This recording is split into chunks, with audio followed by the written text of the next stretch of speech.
حضرت علامہ الحاج شاہ مفتی سید شاہد علی حسنی نوری رضوی جمالی کریمی علیہ رحمت و رضوان کے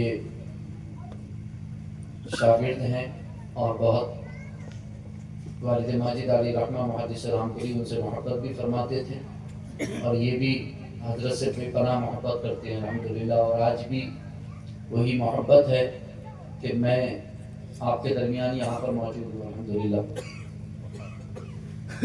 والد ماجد محدث رامپوری مفتی سید شاہد علی علیہ رحمت و رضوان کے بہت سارے شاگرد اور خلفاء آسام کی سرزمین پر الحمدللہ موجود ہیں۔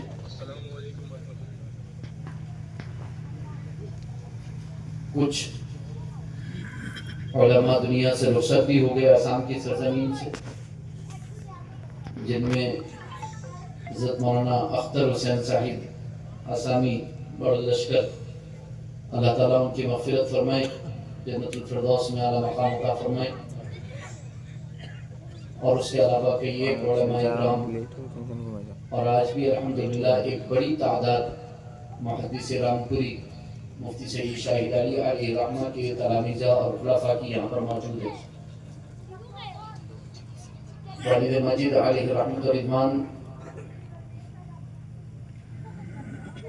1971 میں رامپور تشریف لائے تھے، اور 1971 سے 1979 تک 1979 تک والد ماجد علی رحمہ نے رامپور ہی میں اپنی تعلیم مکمل کی، اور اس کے بعد جامعہ رضویہ منزل اسلام بریلی شریف، جو تمام اہل سنت و جماعت کا مرکز ہے، وہاں سے بھی الحمدللہ سند فراغت حاصل کی۔ تعلیم علمی کے زمانے میں ہی بہت سارے آسامی طلبہ جو اس وقت وہاں پڑھ رہے تھے، خود والد ماجد علی رحمہ کے ساتھ پڑھ رہے تھے، کچھ جونیئر تھے، کچھ سینئر تھے، اور کچھ ساتھ میں پڑھ رہے تھے۔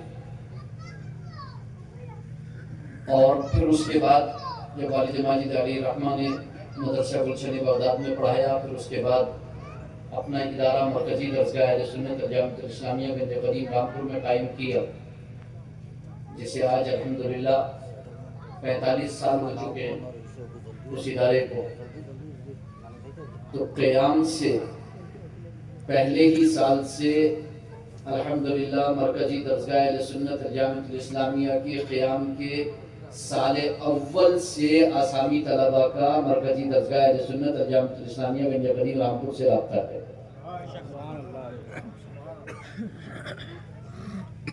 دور طالب علمی میں والد ماجد محدث رامپوری علی رحمہ، اور پھر اس کے بعد، اور پھر ادارے کے قیام کے بعد اگر آپ ٹوٹل ٹائم لگائیں گے تو تقریباً 55 سال سے محدث رامپوری علی رحمہ کا آسام سے رابطہ اور تعلق ہے۔ یہ 55 سال کم نہیں ہوتے الحمدللہ۔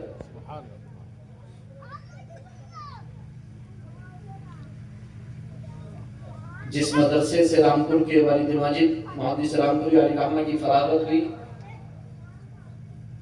اس کا ہاسٹل کا قیام بھی محدث رامپوری علی رحمہ کی وجہ سے عمل میں آیا۔ اس ہاسٹل کا سب سے پہلا اگر کوئی ہے تو مفتی سید شاہد علی علیہ رحمت و رضوان، اور اس کے بعد جو بھی اس ہاسٹل میں رہا محدث رامپوری مفتی سید شاہد علی علیہ رحمت سے ضرور وابستہ رہا، خواب وہ پڑھتا رہا۔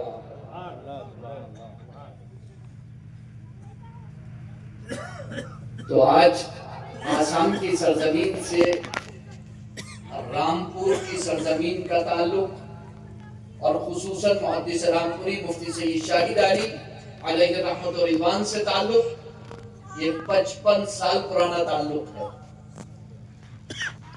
آج جب اس 50 سال میں دیکھیں گے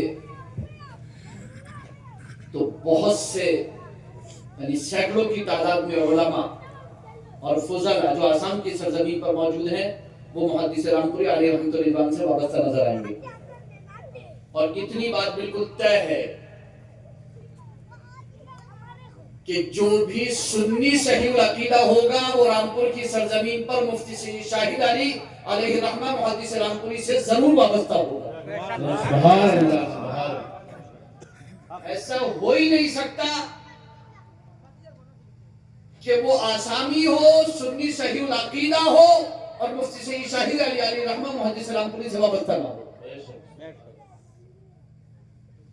بلکہ اگر یوں کہہ دوں کہ آسامی علماء نے رامپور کی سرزمین پر اگر سنیت کو کسی شخصیت کے ذریعے پہچانا تو مفتی سید شاہد علی علیہ رحمۃ اللہ محدث رامپوری علیہ رحمۃ کی ذات ہے. نعرہ تکبیر, نعرہ تکبیر, نعرہ رسالت, علماء اہل سنت, نعرہ تکبیر, قاضی شرع رامپور. یہ کوئی ہوا میں تیر نہیں ہے, یہ کوئی دعویٰ بلا دلیل نہیں ہے. جس کا جی چاہے جب چاہے بیٹھ کر کے اس سلسلے میں بات کر لے, گفتگو کر لے, اسے پتہ چل جائے گا, معلوم ہو جائے گا.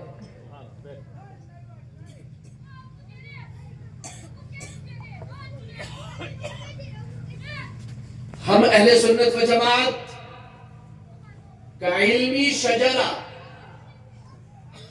روحانی شجرہ,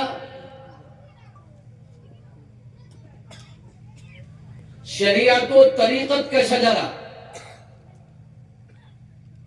الحمدللہ ثم الحمدللہ نبی اکرم صلی اللہ علیہ وسلم تک اس طرح ملا ہوا اور متصل ہے کہ اس میں ایک بھی بد مذہب نہیں ہے, ایک بھی غیر سنی نہیں ہے.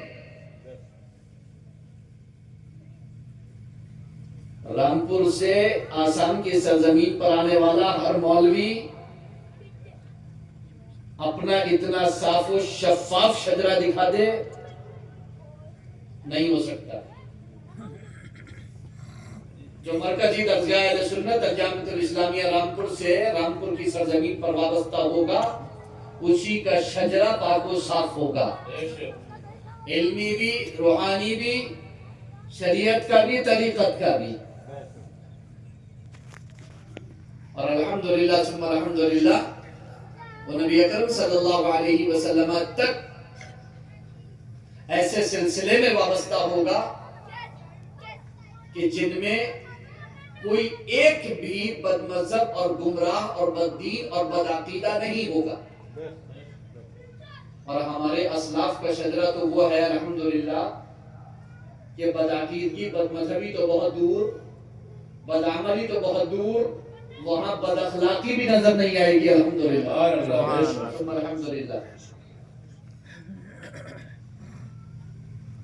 آسام کی سرزمین پر بہت سارے حضرات موجود ہیں اور تقریباً سبھی سنیت کے دعوے دار ہیں, اور سبھی کو یہ دعویٰ ہے کہ ہم سنی ہیں. سنی کہنا اپنے آپ کو الگ ہے, اور سنی کے ساتھ صحیح العقیدہ ہونا یہ الگ بات ہے. ہم نے تو اپنے بزرگوں کی زبان سے یہ لفظ ہمیشہ ایک ساتھ سنا, سنی صحیح العقیدہ. یعنی انہوں نے یہ جان لیا تھا کہ بہت سے لوگ اپنے آپ کو سنی تو کہتے ہیں مگر صحیح العقیدہ نہیں ہے, اس لیے وہ اس قید کے ساتھ بولتے ہیں سنی صحیح العقیدہ. کیونکہ بہت سارے سنی وہ ہیں جنہیں خود کو بھی نہیں پتا ہے کہ وہ صحیح العقیدہ نہیں ہے, انہیں بدعقیدہ بنا دیا گیا ہے. اور یہ پہچان کیسے ہوگی؟ یہ پہچان ایسے ہوگی کہ کون سنی صحیح العقیدہ ہے اور کون سنی صحیح العقیدہ نہیں. آپ اس کا علمی شجرہ لے لیجئے, آپ اس کا طریقت کا پیرا مریدی کا شجرہ لے لیجئے, اور اس شجرے میں چوتھی اور پانچویں کڑی, تیسری, چوتھی, پانچویں کڑی جا کر کے دیکھ لیجئے کہ کہاں سے ہو کر کے گزر رہی ہے.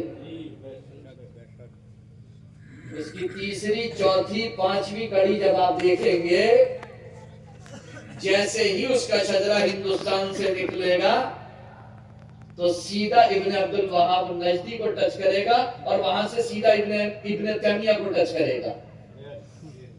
مگر اہل سنت و جماعت وہ ہے، سنی صحیح العقیدہ وہ ہے جن کے شجر علمی اور روحانی میں کہیں سے کہیں تک ان دونوں کا کہیں سے کوئی نام و نشان نظر نہیں آتا. یہ میں بالکل گارنٹی کے ساتھ بات کہہ رہا ہوں. اور ابن تیمیہ اور ابن عبد الوہاب نجدی ان دونوں سے متاثر اور ان دونوں کو شیخ الاسلامی والمسلمین کہنے والے ہندوستان کے اندر بڑی تعداد میں موجود ہیں، یا تو دارالعلوم دیوبند کے اندر، یا ندوۃ العلماء لکھنؤ کے اندر، یا پھر